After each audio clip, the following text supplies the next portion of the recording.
pagtulong natin ay nasa pangalan ng Panginoon. Siya ang lumikha ng langit at lupa. Ating ipahayag ang ating mga kasalanan sa Diyos. Ang ating Diyos ay Diyos na mahabagin at mapagpatawad.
Mapalad ang tao na pinatawad na iyong kasalanan at nalimot na rin ang kanyang nagawang mga pagsalangsang. Mapalad ang taong sa harap ng Panginoon ay di na pinararatangan ng kasalanan, dahilan sa siya ay hindi nanlilinlang. Noong hindi ko pa naipahahayag yaring kasalanan, sa buong maghapon ako'y nananangis sa matinding lumbay. Sa araw at gabi, bigat na kamay mo ang nararamdaman, ano pa't wala nang nalalabi akong lakas sa katawan. Hamog ang kaparis ng dagling na tuyo sa sikat ng araw. Ako ay lumapit sa iyong harapan at salay inamin ang aking nagawang mga pagsalangsang, di ko inilihim. Pinagpasyahan kong ang lahat ng ito sa iyo'y idaing, at aking natamo ang iyong patawad sa sala kong angkin. Mga minamahal, sinasabi sa unang Juan, Kabanatang 1, Talatang 9, kung ipinahahayag natin ang ating mga kasalanan, maaasahan nating ipatatawad sa atin ng Diyos ang mga ito, at lilinisin tayo sa lahat ng ating kasamaan, sapagkat siya'y tapat at matuwid. Salamat sa iyo, O Diyos. Pinatunayan mo ang iyong pag-ibig sa amin nang si Kristo ay namatay para sa amin noong kami mga makasalanan pa. Ngayon ay buksan mo ang aming mga labi at kami ay magpupuri sa iyo.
Ezekiel 2:1-5.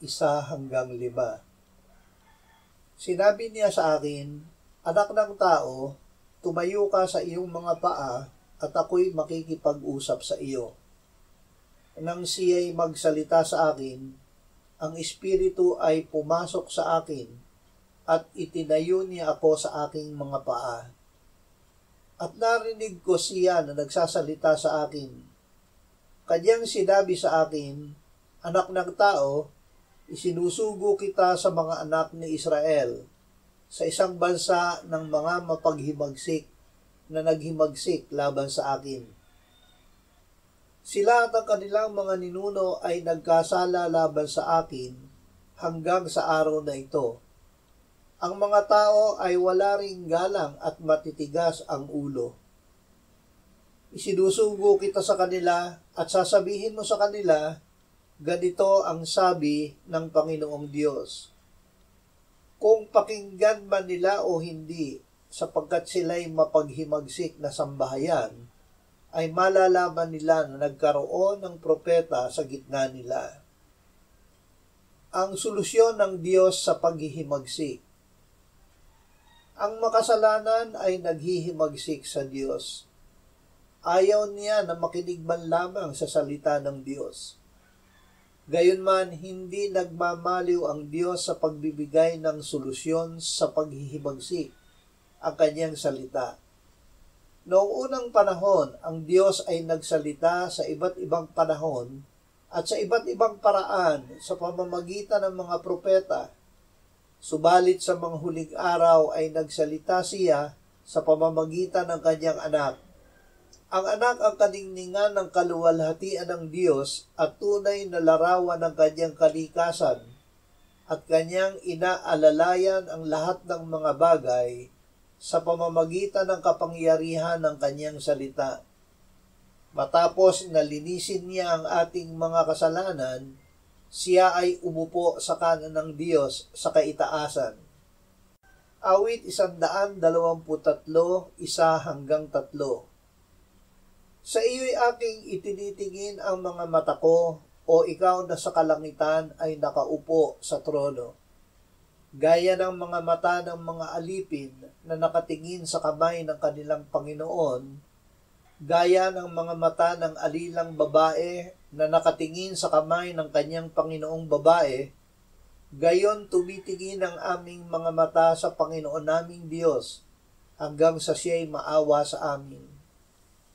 Maawa ka sa amin, O Panginoon, maawa ka sa amin, sapagkat labis-labis na ang paghamak sa amin. Magpakumbaba. Kapalaluan ang dahilan kung bakit ang makasalanan ay naghihimagsik sa Diyos. Pagpapakumbaba, gaya ng pagtingin ng alipin sa kanyang Panginoon, ang paraan ng pagtanggap ng biyaya ng Diyos. Ang Diyos ay sumasalungat sa mapagbataas, ngunit nagbibigay ng biyaya sa mapagpakumbaba. Kaya't pasakop tayo sa Diyos. Labanan natin ang diablo at siya ay lalayo sa atin. Lumapit tayo sa Diyos at siya ay lalapit sa atin. Maglinis at magpakabanal tayo. Ipabighati natin ang ating mga kasalanan. Magpakumbaba tayo sa harapan ng Panginoon at kanyang itataas tayo. 2 Korinto 12:7-10.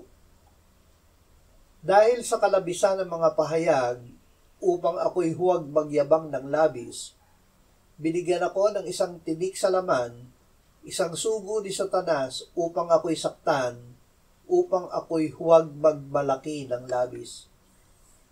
3 ulit akong nanalangin sa Panginoon tungkol dito, na lumayo sana ito sa akin. Subalit sinabi niya sa akin, ang aking biyaya ay sapat na sa iyo, sapagkat ang aking kapangyarihan ay nagiging sakdal sa kahinaan. Ako'y lalong magmamalaki na may galak sa aking kahinaan, upang ang kapangyarihan ni Kristo ay manatili sa akin. Kaya alang-alang kay Kristo, ako'y nasisihan sa mga kahinaan, paglait, kahirapan, pag-uusig at mga sakuna. Sapagkat kapag ako'y mahina, ako nga'y malakas. Maging malakas. Labis ang mga pahayag ng Diyos na natanggap ni Apostol Pablo na posibleng maging tukso na siya ay maging palalo. Upang hindi mangyari ito, siya ay binigyan ng isang tinik sa laman, isang sugo ni Satanas upang siya ay saktan. Kahit na 3 beses na hiniling niya na alisin ito ng Panginoon, ito ay hindi inalis sa kanya. Sinabi sa kanya ng Panginoon, ang aking biyaya ay sapat na sa iyo, sapagkat ang aking kapangyarihan ay nagiging sakdal sa kahinaan. Dahil dito ay natutuhan ni Apostol Pablo ang tunay na pagpapakumbaba, ang aminin ang kanyang kahinaan at manalig at humawak tangi sa kapangyarihan ni Kristo.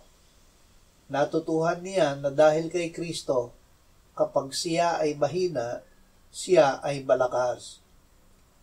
Marcos 6:2-6. Marami sa mga nakinig kay Jesus ay namangha na sinasabi, saan kinuha ng taong ito ang lahat ng ito? Anong karunungan ito na ibinigay sa kanya? Anong mga makapangyarihang gawa ang ginagawa ng kanyang mga kamay?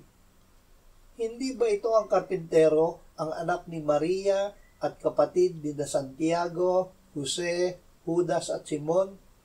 Hindi ba naritong kasama natin ang kanyang mga kapatid na babae?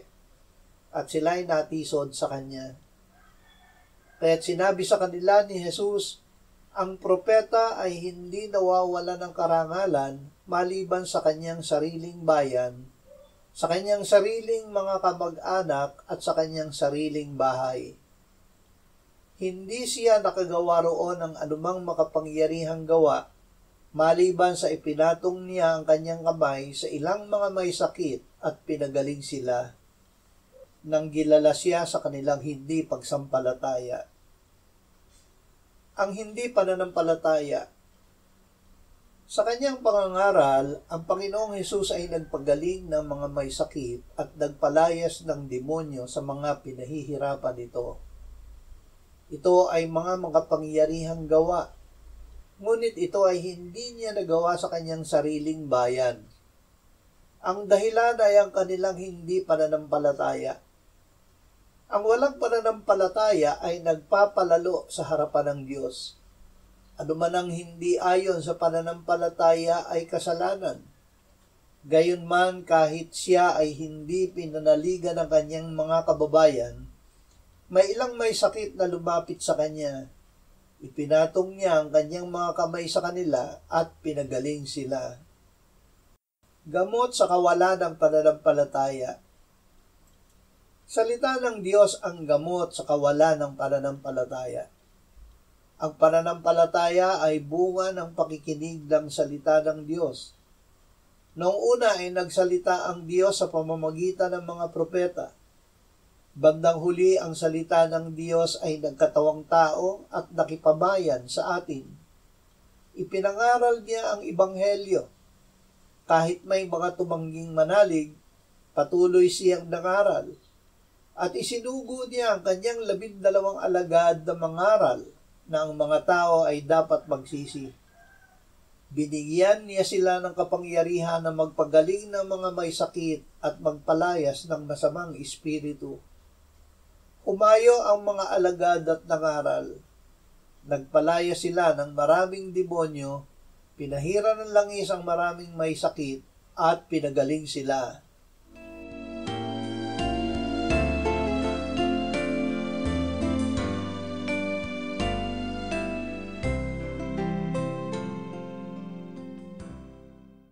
Manalangin tayo. Panginoong Hesus, sinabi mo, malibang kainin ninyo ang laman ng anak ng tao at inumin ang kanyang dugo, kayo ay walang buhay sa inyo. Ang sino mang kumakain ng aking laman at umiinom ng aking dugo ay may buhay na walang hanggan, at akin siyang muling bubuhayin sa huling araw. sapagkat ang aking laman ay tunay na pagkain at ang aking dugo ay tunay na inumin. Siya na kumakain ng aking laman at umiinom ng aking dugo ay nananahan sa akin at ako sa kanya. Kung paanong buhay ang Ama na nagsugo sa akin at ako ay nabubuhay sa pamamagitan ng Ama, gayon din siya na kumakain sa akin, siya man ay mabubuhay sa pamamagitan ko. Panginoong Hesus, aming tagapagligtas, tinatanggap ka namin sa oras na ito bilang aming tinapay ng buhay. Tinatanggap namin ang iyong katawan na ipinako sa krus na matay, inilibing, binuhay na muli at iniakyat ng Ama sa kanyang kanan sa langit bilang aming tunay na pagkain. Tinatanggap namin ang iyong dugo na nabuhos sa ikapagpapatawad ng aming kasalanan bilang aming tunay na inumin. Manahan ka at mabuhay ka sa amin upang kami ay mamuhay sa pamamagitan mo kung paanong ikaw ay namuhay sa pamamagitan ng Ama. Salamat, Ama. Salamat dahil kay Kristo. Kami ngayon ay nakapamumuhay kasama mo kaisa ng Espiritu Santo. Sa iyo ang lahat ng kaluwalhatian ngayon at magpakailanman. Amen.